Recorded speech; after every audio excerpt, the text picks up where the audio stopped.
नमस्कार, प्रभात साक्षी news network और आप सभी का स्वागत है। महाराष्ट्र के मुख्यमंत्री देवेंद्र फडणवीस के दावोस दौरे को लेकर राज्य की राजनीति में जबरदस्त घमासान मच गया है। दरअसल शिवसेना यूबीटी सांसद संजय राउत ने मुख्यमंत्री देवेंद्र फडणवीस के दावोस दौरे पर तीखा हमला बोलते हुए इसे पिकनिक करार दिया है। संजय राउत ने सवाल उठाया कि आखिर भारतीय राज्यों के मुख्यमंत्री हर साल दावोस जाकर क्या साबित करना चाहते हैं। संजय राउत ने कहा कि देश के अलग अलग राज्यों के मुख्यमंत्री दावोस में इकट्ठा होकर आपस में बातचीत करते हैं और भारतीय कंपनियां वहीं समझौते करती हैं। उन्होंने कहा कि यह सारा तमाशा जनता के पैसे पर होता है और जो करार दावोस में किए जा रहे हैं वे मुंबई में बैठकर भी हो सकते थे। संजय राउत ने साफ शब्दों में कहा कि भारतीय नजरिए से दावोस सम्मेलन हास्यास्पद है। उन्होंने यह भी मांग की कि मुख्यमंत्री देश और राज्य को बताएं कि दावोस यात्रा पर कितना खर्च किया गया। हालांकि राउत ने यह भी जोड़ा कि अगर निवेश और रोजगार के जो आंकड़े सरकार बता रही है वे सही हैं तो उनका स्वागत किया जाना चाहिए। वहीं संजय राउत के हमले का जवाब मुख्यमंत्री की पत्नी अमृता फडणवीस ने दिया और उनके बयान को पूरी तरह निराधार बताया। उन्होंने कहा कि पिकनिक पर जाने वाला व्यक्ति सुबह 6 बजे से रात 11 बजे तक लगातार बैठकें और सम्मेलन नहीं करता। अमृता फडणवीस ने कहा कि दावोस एक वैश्विक मंच है जहां दुनिया भर के प्रतिनिधि मिलते हैं और निवेश के नए रास्ते खुलते हैं। उन्होंने कहा कि वहां जाना हर राज्य प्रमुख की जिम्मेदारी है। I think so. He might not have seen the itinerary, which begins with meetings and conferences from 6 a.m. ends at 11 p.m. at the night. And you know, the world comes together in Davos for business, for economic development of their respective countries. तो हमारे देश के अगर representatives, top representatives वहाँ जा रहे हो हर state से, तो it is essential and important for international relation building are economy. और आपने देखा क्या उसके फिगर्स है in terms of business flowing in terms of MOUs being signed, in terms of jobs which would be created। तो ऐसा बोलना यानी मुझे हास्यास्पद लगता है। हम आपको यह बता दें कि महाराष्ट्र सरकार ने दावोस से बड़ी उपलब्धियों का दावा किया है। महाराष्ट्र सरकार ने विश्व आर्थिक मंच के पहले ही दिन 14,50,000 करोड़ रुपए के 19 समझौतों पर हस्ताक्षर कर दिए थे। ये निवेश हरित ऊर्जा, खाद्य प्रसंस्करण, इस्पात निर्माण, IT, डेटा सेंटर, इलेक्ट्रिक वाहन, जहाज निर्माण और डिजिटल ढांचे जैसे क्षेत्रों में होंगे। राज्य सरकार का दावा है कि इससे राज्य में 15 लाख रोजगार के अवसर पैदा होंगे। बहरहाल आइए देखते हैं अपने दावोस दौरे को लेकर मुख्यमंत्री देवेंद्र फडणवीस क्या जानकारी दे रहे हैं। देखिए, आज एक बहुत ही महत्वपूर्ण घोषणा हमने यहां पर की है।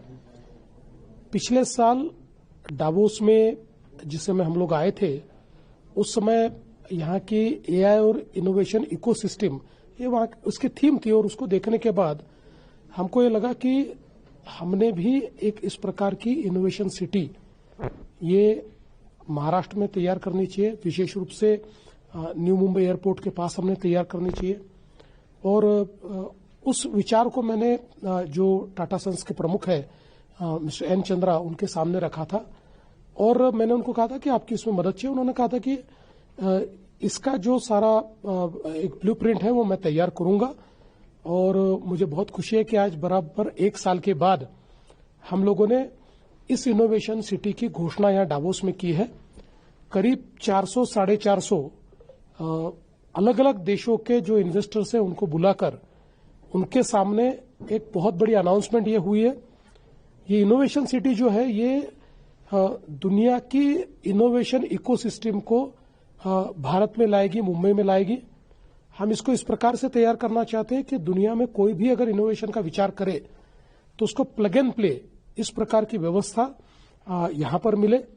आज ये जो इनोवेशन सिटी है और उसके साथ साथ जो डेटा सेंटर वगैरह है इसके लिए टाटा सन्स ने $11 बिलियन का कमिटमेंट आज अनाउंस किया है। और हमारी इस अनाउंसमेंट के बाद बहुत बड़े पैमाने पर अब जो अंतर्राष्ट्रीय निवेशक है उनमें इस सिटी में आने के लिए बातचीत शुरू हुई है। तो मुझे लगता है कि देश की पहली इनोवेशन सिटी ये मुंबई के पास हम लोग बनाने जा रहे हैं। एनी टाइमलाइन कुछ डिसाइड? देखिए, हम लोग अभी हमने जगह भी आइडेंटिफाई कर ली है और इसका एक जिसको हम लोग कंटूर कह सकते हैं उसको हमने ड्रॉ कर लिया है। अभी इसका जो डिटेल प्लानिंग है उसमें अगले 6-8 महीने हमको लगेंगे और उसके बाद हम लोग इसको शुरू करेंगे। मूल रूप से एक एनर्जी ट्रांजिशन पर और विशेष रूप से जो सोलर अलायंस है, इंटरनेशनल सोलर अलायंस, इसका एक सेशन हुआ।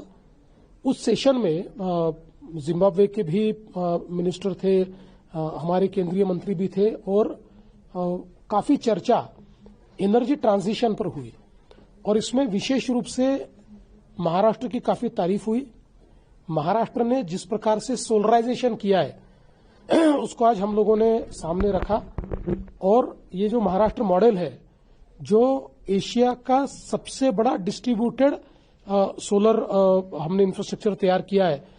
16,000 मेगावाट जो बिजली किसानों को लगती है वो पूरी हम लोग सोलर के माध्यम से ले रहे। दूसरा, देश में जितने सोलर पंप लगे उनमें अकेले महाराष्ट्र में 60% सोलर पंप लगे। इसलिए वो भी जो प्रधानमंत्री जी की कुसुम योजना है उसमें भी महाराष्ट्र नंबर 1 पर है। और इसके साथ साथ हम लोगों ने रूफटॉप सोलर में भी 4,000 मेगावाट का काम किया है। और जिस प्रकार से रिसोर्स एडिक्वेसी प्लान हमने तैयार किया है, 2030 में महाराष्ट्र में 52% बिजली ये अपारंपरिक स्रोतों से आएगी। ये सारा जब मैंने शोकेस किया तो ये लोगों ने उसको बहुत सराहा है। और जो इंटरनेशनल सोलर अलायंस है उन्होंने इसको केस स्टडी के रूप में अन्य देशों को भी भेजने की बात की है। तो ये महाराष्ट्र के लिए और देश के लिए एक बहुत बड़ी गौरव की बात है। इसके साथ साथ आज मुझे ऐसा लगता है कि एक और चीज हम लोगों ने जिसकी घोषणा आज की है, ये जो हमने इनोवेशन सिटी के साथ साथ एक मुंबई के लिए सर्कुलर इकोनॉमी की घोषणा हमने की है। और सर्कुलर इकोनॉमी एक इस प्रकार की व्यवस्था है जो आज हम जानते हैं कि मुंबई में कई बार एयर क्वालिटी खराब होती है। मुंबई में जो वाटर बॉडीज है उसमें वाटर क्वालिटी जिस स्टैंडर्ड की होनी चाहिए उस स्टैंडर्ड की नहीं है। बाकी भी अगर हम ग्रीन हाउस एमिशंस देखेंगे, CO2 एमिशंस देखेंगे, तो ये सारी चीजें मुंबई में करीब 100 दिन कई बार लेवल से परे हो जाती है। तो इन सब चीजों के लिए एक ओवरआर्चिंग सर्कुलर इकोनॉमी की कॉन्सेप्ट हमने डिसाइड की है, जिसके तहत 100% वाटर रिसाइकलिंग होगा। 100% जो हमारा सॉलिड वेस्ट है उसको हम वेल्थ में कन्वर्ट करेंगे। इंडस्ट्रियल वेल्थ एफ्लुएंट होगा या इंडस्ट्रियल वेस्ट होगा उसको भी हम कन्वर्ट करेंगे। इलेक्ट्रॉनिक जो वेस्ट है उस वेस्ट को भी हम लोग रिसाइकल करेंगे। प्लास्टिक को भी हम रिसाइकल करेंगे।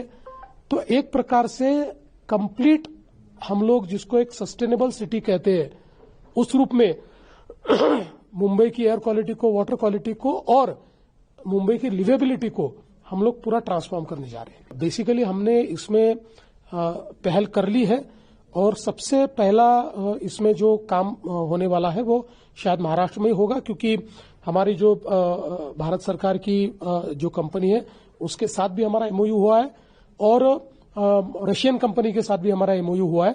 और अब ये जो न्यूक्लियर सिविल जो यूटिलाइजेशन में जो नए बदलाव आए हैं उसके चलते जो स्मॉल मॉड्यूलर रिएक्टर जिसको हम SMR कहते हैं, ये SMR को हम लोग अभी तैयार करने वाले हैं, क्योंकि SMR एक ऐसा जरिया है कि जो एक प्रकार से बिजली के क्षेत्र में हमको आने वाले दिनों में बहुत बड़े पैमाने पर जो हमको आवश्यकता पड़ेगी, विशेष रूप से जब डेटा सेंटर्स वगैरह आएंगे तो जो आवश्यकता पड़ेगी तो उस आवश्यकता को पूरा करेंगे। देखिए, इसमें सर्कुलर इकोनॉमी में महानगर पालिका, प्राइवेट सेक्टर और फाइनेंशियल इंस्टीट्यूशन सब मिलकर फंडिंग करेंगे।